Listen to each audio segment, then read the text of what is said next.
जय मसी सबैजनालाई जतिजना हेर्दै हुनुहुन्छ। आज हामी चाहिँ मेरो बहिनीहरूको साथमा अनि यो डेजर्ट सफारी भन्ने इलाकामा हामी आएका छौँ।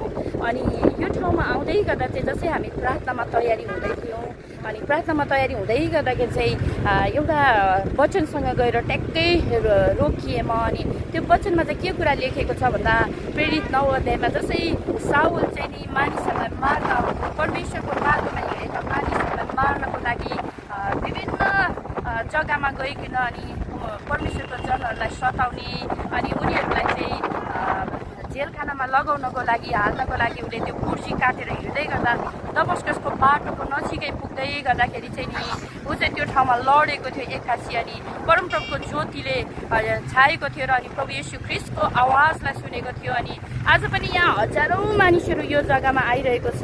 यो जग्गामा आएर चाहिँ नि यो गाडीहरू चढिरहेको छ, उनीहरूले इन्जोयहरू गरिरहेको छ।